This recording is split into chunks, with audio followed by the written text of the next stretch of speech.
Hello दोस्तों, मैं सौरभ मलिक आप सभी का टॉपिक स्टडी में स्वागत करता हूं। दोस्तों, आज की वीडियो में हम देखने वाले हैं राजनीतिक पार्टियों से संबंधित 25 ऐसे महत्वपूर्ण प्रश्न जो कि आगे आने वाली सभी परीक्षाओं में पूछे जा सकते हैं। तो आप इस वीडियो को पूरा एंड तक देखिएगा। मुश्किल से 10 मिनट की ये वीडियो होगी और बहुत इंपॉर्टेंट वीडियो है दोस्तों। किस पार्टी की कब स्थापना हुई थी, कुछ इस टाइप के क्वेश्चन इसमें सारे के सारे आपको मिलने वाले हैं। अगर आपको वीडियो पसंद आए तो इसको लाइक करिएगा, अपने सभी दोस्तों को और अपने सभी ग्रुप में जरूर शेयर करिएगा। और अगर आप चाहते हैं लगातार आपको इसी तरीके से इंपॉर्टेंट टॉपिक पे वीडियो मिलती रहे तो नीचे आपको एक रेड कलर का बटन दिख रहा होगा सब्सक्राइब का, उसको दबा करके बेल आइकन को ऑन कर लीजिएगा। आपके पास नोटिफिकेशन पहुंचने स्टार्ट हो जाएंगे। दोस्तों, आपको हर एक क्वेश्चन में 5 से 6 सेकंड दिए जाएंगे। उस 5 से 6 सेकंड में आप क्वेश्चन का आंसर नीचे कमेंट बॉक्स में बता सकते हैं। चलिए फिर स्टार्ट करते हैं आज की वीडियो को। यहाँ पे पहला क्वेश्चन है, प्रधानमंत्री नरेंद्र मोदी का संसदीय क्षेत्र कौन सा है? तो मुझे लगता है सभी को पता होगा इसका राइट आंसर। बिल्कुल सही, वाराणसी उत्तर प्रदेश में है भाई। ठीक है, याद रखिएगा। क्वेश्चन नंबर 2, लोकसभा चुनाव 2019 में एनडीए यानी कि नेशनल डेमोक्रेटिक अलायंस को कुल कितनी सीटें मिली? देखिए, एनडीए को कुल सीटें मिली है 352। ठीक है, तो राइट आंसर इसका ऑप्शन ए हो जाएगा।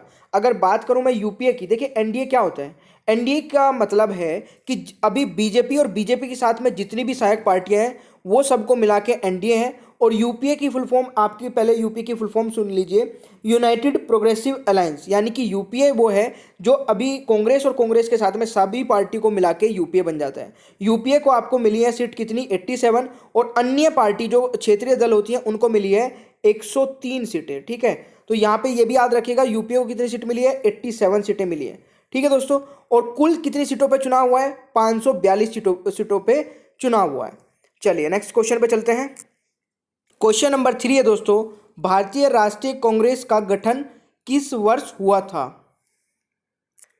आपको राइट आंसर पता है तो कमेंट बॉक्स में बताते रहिएगा। तो बिल्कुल सही है, 1885 में। देखिए, जो ये गठन हुआ था ये हुआ था 28 दिसंबर 1885 को। इंडियन नेशनल कांग्रेस का गठन किसने किया था? ए ओ ह्यूम ने किया था। अभी अध्यक्ष कौन है आपके कांग्रेस के? राहुल गांधी, सभी को पता है। क्वेश्चन नंबर 4 पे आ जाते हैं, इनमें से कौन सा क्षेत्रीय दल है? तो सही आंसर आपका ऑप्शन सी हो जाएगा, अकाली दल। देखिए, अकाली दल के जो प्रेसिडेंट है अभी, वो कौन है? सुखबीर सिंह बादल। ठीक है, अध्यक्ष यानी कि कौन है? सुखबीर सिंह बादल है, तो याद रखिएगा। चलिए नेक्स्ट क्वेश्चन। दोस्तों, question number 5, Bharatiya Janata party की स्थापना कब हुई थी? देखिए, भारतीय जनता पार्टी की स्थापना हुई थी 6 अप्रैल 1980 को। यानी कि राइट आंसर आपको ऑप्शन ए हो जाएगा। अब बात आती है किसने स्थापना की थी? अटल बिहारी वाजपेयी जी ने। तो ये भी आपको याद रखना है। और अध्यक्ष कौन है अभी, प्रेसिडेंट कौन है बीजेपी का? अमित शाह, सभी को पता है। तो बस इतना याद रखिए, ये 3-4 क्वेश्चन ही पूछे जा सकते हैं। Question number 6, Bharatiya Janata party की राजनीतिक समूह का एक हिस्सा है। भारतीय जनता पार्टी किस राजनीतिक समूह का एक हिस्सा है? तो सही आंसर हो जाएगा राष्ट्रीय जनतांत्रिक गठबंधन, यानी कि आपका NDA, National Democratic Alliance. Option B हो जाएगा आपका। ठीक है, एनडीए ही, एनडीए ही है। ठीक है, तो याद रखिएगा भाई। चलिए नेक्स्ट चलते हैं। क्वेश्चन नंबर 7 है दोस्तों, भारतीय जनता पार्टी के गठन के पश्चात इसके प्रथम अध्यक्ष कौन थे? तो बिल्कुल सही, आपको पता है इसका राइट आंसर, अभी मैं आपको बताया था, अटल बिहारी वाजपेयी जी हो जाएंगे। यानी कि option A is the right answer. Question number 8, गांधीवादी समाजवाद किस राजनीतिक दल का वैचारिक नारा है? तो ये देखिए, इसमें कंफ्यूज मत होइएगा, इसका सही आंसर रहेगा भाजपा। तो याद रखिएगा, option B is the right answer. चलिए नेक्स्ट क्वेश्चन। क्वेश्चन नंबर 9 है दोस्तों, भारत के किस राज्य में पहली बार गैर कांग्रेसी सरकार बनी थी? तो इसका सही आंसर रहेगा Kerala. Option D is the right answer. Question number 10 है, भारतीय कम्युनिस्ट पार्टी सीपीआई का अस्तित्व किस वर्ष हुआ? तो ये हुआ था आपका 1925 में। ठीक है, और अभी इसके जो अध्यक्ष है वो कौन है? सुधाकर रेड्डी। तो याद रखिएगा, सुधाकर रेड्डी अभी इसके अध्यक्ष हैं सीपीआई पार्टी के। चलिए नेक्स्ट क्वेश्चन। क्वेश्चन नंबर 11 है दोस्तों, आम आदमी पार्टी का गठन किस वर्ष किया गया था? देखिए, आम आदमी पार्टी का गठन किया गया था आपका 26 नवंबर 2012 में। यानी कि राइट आंसर आपका ऑप्शन सी हो जाएगा। और किसने किया था? अरविंद केजरीवाल ने किया था इसका गठन, और भी बहुत सारे थे साथ में। और इसके जो अध्यक्ष है अभी वो भी अरविंद केजरीवाल ही है, तो ये भी आप याद रखिएगा। वर्तमान में लोकसभा सदस्य की संख्या कितनी है? देखिए अभी जो वर्तमान में लोकसभा सदस्यों की, जैसे मैंने अभी आपको बताया था, एनडीए ने कितनी सीटें जीती है? एनडीए ने जीती है आपकी 352 सीटें, ठीक है, 352। और यूपीए की कितनी सीटें हैं आपकी? 87 हो गई। और अन्य ने कितनी थी? 103 अन्य की थी। तो यहाँ पे कितनी होगी इनको ऐड करके देखिए एक बार, 542 हो गई। तो यानी कि 542 सीटों पर अभी आपके चुनाव हुए थे। तो यही होगा वर्तमान में लोकसभा सदस्यों की संख्या कितनी है दोस्तों? इसका 552 राइट आंसर हो जाएगा। ठीक है, यानी कि सदस्य की संख्या कितनी है? वो तो 545 है, बट अभी चुनाव इतने पे हुआ। अगर टोटल पूछा जाए कि लोकसभा में कितनी सीटें होती है तो वो 552 हो जाएगी दोस्तों। ठीक है, तो ये आप याद रखिएगा।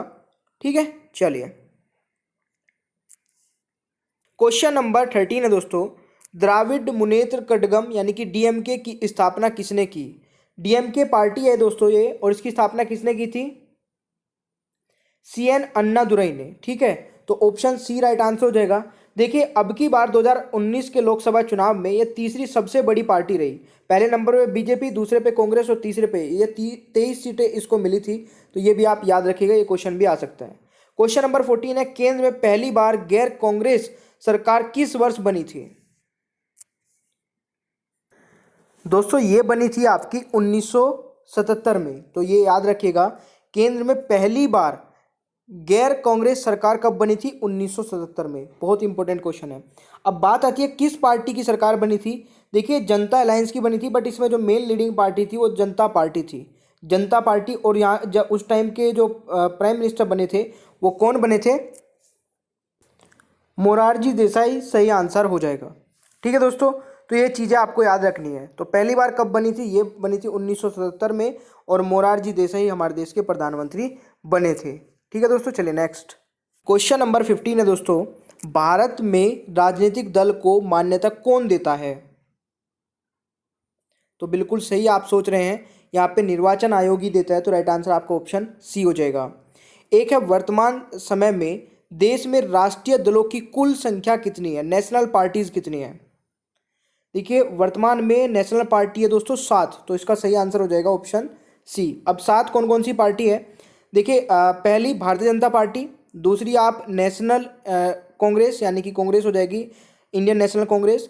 और तीसरी है भारतीय कम्युनिस्ट पार्टी मार्क्सवादी। देखिए 2 पार्टी है, भारतीय कम्युनिस्ट पार्टी एक, और एक भारतीय कम्युनिस्ट पार्टी मार्क्सवादी।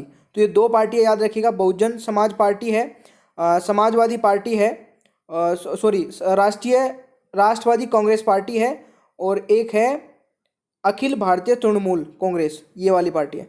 तो ये है आपकी, याद रख लीजिएगा। चलिए नेक्स्ट क्वेश्चन दोस्तों। नेक्स्ट आपका क्वेश्चन नंबर 17 है, लोकसभा में अधिकतम सीटों की संख्या कितनी है? देखिए लोकसभा में अधिकतम सीटों की संख्या हो जाएगी 552। अगर राज्यसभा में पूछी जाए तो अधिकतम सीटों की संख्या हो जाएगी 250। तो दोनों ही याद रखिएगा, यानी कि अधिकतम सीट है ये। अब जैसे यहाँ पे अधिकतम सीटें तो 552 है, बट जो आपके चुनाव होते हैं वो 545 पर होते हैं। तो ये चीज़ आप याद रखिएगा। ठीक है, क्वेश्चन नंबर 18 है, भारत में कोई भी राजनीतिक दल राष्ट्रीय दल यानी कि नेशनल पार्टी के रूप में मान्यता प्राप्त कर सकता है यदि वह राज्य स्तर का दल है कम से कम। यानी कि कम से कम कितने राज्यों में उसे उसकी पार्टी का जो है आना चाहिए वोट, वो है 4 राज्यों में कम से कम। ठीक है, 4 राज्यों में 6% वोट आता है तो वो नेशनल पार्टी बन जाती है। तो राइट आंसर आपका ऑप्शन बी हो जाएगा दोस्तों। ठीक है, चलिए क्वेश्चन नंबर 19 है दोस्तों। प्रथम लोकसभा चुनाव में कितने राजनीतिक दलों को राष्ट्रीय दल का दर्जा प्राप्त किया था?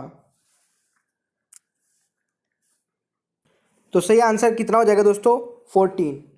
ठीक है, यानी कि 14 नेशनल पार्टी थी जब पहले हमारे प्रथम चुनाव हुए। पहले प्रथम चुनाव कब हुई थी दोस्तों? 1951 से 52 तक, मतलब ये है आपकी डेट, याद रखिएगा। प्रथम प्राइम मिनिस्टर सभी को पता है जवाहरलाल नेहरू बने थे। और यहाँ पे चलिए नेक्स्ट क्वेश्चन पे आ जाते हैं 20। लोकसभा चुनाव 2019 में राहुल गांधी ने कहाँ से जीत दर्ज की है? तो ये भी इंपॉर्टेंट बनता है भाई, क्योंकि अपनी अमेठी की सीट हार गए। और किसने हराया इनको? आप मुझे कमेंट बॉक्स में बताइएगा सभी स्टूडेंट। लोकसभा सीट पे जो अभी अमेठी की हारे हैं राहुल गांधी, इनको किसने हराया? सभी का आंसर आ जाएगा मुझे लगता है। तो यहाँ पे ये जीती है जो इन्होंने वायनाड की सीट जीती है केरला में। ठीक है, तो लोकसभा चुनाव 2019 में राहुल गांधी ने कहाँ से जीत दर्ज की है? वायनाड से। चलिए क्वेश्चन नंबर 21 दोस्तों, अभिनेता ने नेता बने बीजेपी के उम्मीदवार सनी देओल ने किस लोकसभा क्षेत्र से अपनी जीत हासिल की? तो ये इन्होंने गुरदासपुर से जीत हासिल की है लोकसभा सीट पे। तो राइट आंसर आपका ऑप्शन डी हो जाएगा। कहाँ पे? पंजाब में पड़ता है।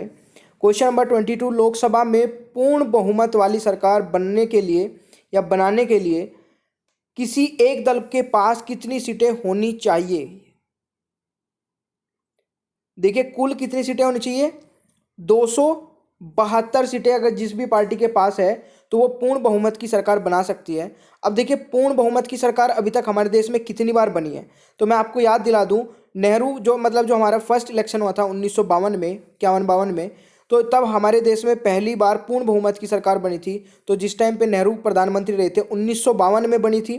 फिर 1957 में पूर्ण बहुमत की कांग्रेस की सरकार बनी थी, और फिर 1962 में भी पूर्ण बहुमत की सरकार बनी थी। और तीनों बार जो प्रधानमंत्री रहे थे वो नेहरू रहे थे, याद रखिएगा। फिर नेक्स्ट टाइम 1967 में इंदिरा गांधी के समय पूर्ण बहुमत की सरकार थी, और फिर 1971 में भी पूर्ण बहुमत की सरकार बनी। दोस्तों याद रखिए, इंपॉर्टेंट क्वेश्चन अब स्टार्ट है। 1971 के बाद 2014 में मोदी जी के नेतृत्व में दोबारा से पूर्ण बहुमत की सरकार बनी, और फिर 2019 में दूसरी बार आपकी बहुमत की सरकार बनी, मतलब कि पूर्ण बहुमत की सरकार बनी। तो याद रखिए 1971 के बाद फिर 2014 और 2019 में दो बार लगातार बनी है। तो ये एक रिकॉर्ड है और बहुत इंपॉर्टेंट है ये चीज़, याद रखिएगा। चलिए अब नेक्स्ट क्वेश्चन पे चलते हैं दोस्तों। 23 है, कितने वर्ष बाद एक दल को लगातार दूसरी पूर्ण बहुमत मिली है? तो अभी मैंने सभी आपके बताए हैं, तो कितने वर्ष बाद मिली है? 1971 से लेकर के 2014 तक कितने हो जाएंगे? 48 वर्ष, यानी कि 48 साल बाद आपकी ये पूर्ण बहुमत की सरकार बनी है। तो याद रखिएगा, इंपॉर्टेंट है। भारत में मुस्लिम लीग की स्थापना कब हुई थी? तो ये भी क्वेश्चन आ जाता है दोस्तों, बहुत बार आता है। ऑप्शन सी इसका राइट आंसर हो जाएगा 1906 में। ठीक है, चलिए नेक्स्ट है आपका क्वेश्चन नंबर 25। तो अभी मैं आपको बता के आया हूं इसका आंसर ऊपर, तो हर एक स्टूडेंट राइट आंसर नीचे कमेंट बॉक्स में बताएगा। भारत में किसी भी पार्टी को राष्ट्रीय पार्टी बनने के लिए कम से कम 6% वैध मत और 4 अथवा अधिक राज्यों में होना चाहिए।